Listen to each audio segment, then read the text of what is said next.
بسم اللہ الرحمن الرحیم۔ السلام علیکم، میں ہوں آپ کا بھائی عباس حمدانی۔ آج کا ہمارا ٹاپک نداہائے آسمانی۔ دوستو، قرآن حکیم اور صحائف سماوی ہمیں بتاتے ہیں کہ جس وقت موعود الرسل یعنی عظیم ترین آفاقی رہنما تشریف لائیں گے تو وہ اپنی نصرت کے لیے انبیاء، فرشتوں اور انسانوں کو درج ذیل طریقوں سے اکٹھا فرمائیں گے۔ نمبر 1، آسمان سے پکارا جائے گا یعنی آسمان سے آواز آئے گی۔ نمبر 2، ایک خوفناک گرج، ایک بڑی چنگھاڑ یا ایک بہت بڑا دھماکہ۔ نمبر 3، سور یا نرسنگا بجایا جائے گا، یہ جانور کے سینگ سے بنا ہوتا ہے۔ نمبر 4، ایک شخصیت سورج میں کمر تک ظاہر ہو کر ایک ندا دے گی یا اعلان کرے گی۔ نمبر 5، فرشتے جنہیں لوگوں کو بلانے اور اکٹھا کرنے کے لیے مقرر کیا جائے گا۔ یہ نہیں بتایا جا سکتا کہ ان ذرائع میں سے کون سی بات پہلے اور کون سی بات بعد میں ہوگی۔ قرآن پاک میں ان باتوں کو وضاحت سے بیان کیا گیا ہے۔ پارہ 26 سورہ کاف آیات 41-42۔ اور دھیان سے سنو، جب ایک منادی کرنے والا قریب ہی سے ندا دے گا، وہ دن جب لوگ ایک بڑی چنگھاڑ حق کے ساتھ یقیناً سنیں گے، یہ یوم الخروج ظہور کا دن ہوگا۔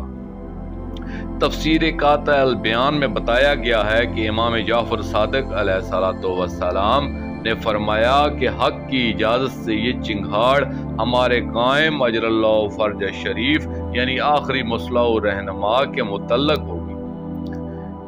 قرآنی آیات بیان کرتی ہیں کہ اللہ تعالیٰ اپنے رسولوں کی ایک خاص دن مدد فرمائے گا۔ یہ خاص دن وہ دن ہے کہ جب آخری عظیم رہنما ظہور فرمائیں گے۔ اس دن باضابطہ اعلان کرنے والا عظیم ترین رہنما کے اسم مبارک کا ان کے والد گرامی القدر کے اسم مبارک کے ساتھ اعلان کرے گا۔ تفسیر صافی صفحہ 476 بحوالہ تفسیر قمی۔ جب زمین پھٹ جائے گی اور وہ دوڑتے ہوئے باہر آئیں گے، ان کو اس طرح سے اکٹھا کر لینا ہمارے لیے آسان ہے۔ سورہ کاف آیت 44۔ ایک اور جگہ پر ارشاد خداوندی ہے کہ یقیناً ہم زندگی دیتے ہیں اور ہم ہی موت دیتے ہیں، سب کو ہماری ہی طرف آنا ہے۔ اس وقت ایسے باضابطہ اعلانات ہوں گے جو ہر کوئی سنے گا۔ اے لوگو، سنو کہ خدا کی لعنت ہے ظالمین پر، وہ جس نے آنا تھا آ گیا ہے۔ ایک انسانی جسم کمر تک سورج میں ظاہر ہوگا اور اعلان کرے گا کہ اے لوگو، وہ جس نے آنا تھا آ گیا ہے۔ پھر وہ عظیم ترین رہنما کا ان کے شجرہ نسب کے ساتھ ان کے عظیم ترین جد امجد امیر المومنین حضرت علی علیہ السلام تک مکمل تعارف کرائے گا۔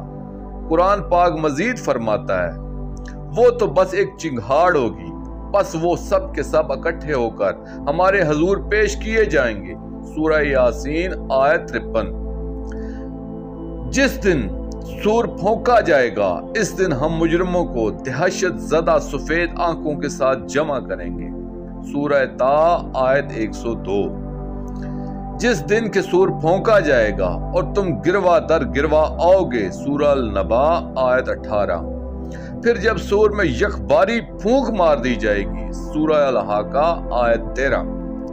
عرض کرنے کا مقصد یہ ہے، ایک تو ہمیں دعا کرنا چاہیے کہ ازل سے ابد تک کا وہ حسین ترین دن جلدی آئے اور ہم اپنی آنکھوں سے یہ سب کچھ دیکھیں۔ اس کے ساتھ ہی ہمیں اپنے آپ کو عملی طور پر اور ذہنی طور پر تیار کرنا چاہیے کہ جس وقت موعود الرسل یعنی آخری مصلح اعظم تشریف لائیں تو ہم ان کی نصرت اور حمایت کے لیے نہ صرف یہ کہ تیار ہوں، بلکہ ہمارا کردار کم از کم اتنا شائستہ اور پاکیزہ ہونا چاہیے کہ وہ ہمیں اپنے ناصر کے طور پر قبول فرمائے۔ اللہ یاد۔ دوستو، آخر میں شکریہ ادا کروں گا اپنے مرشد کریم سید محمد جعفر الزمان نقوی البخاری سرکار دامز اللہ تعالیٰ کا۔ یہ مضمون میں نے ان کی کتاب موعود الرسل یعنی دنیا کا آخری مصلح اعظم سے پیش کیا ہے۔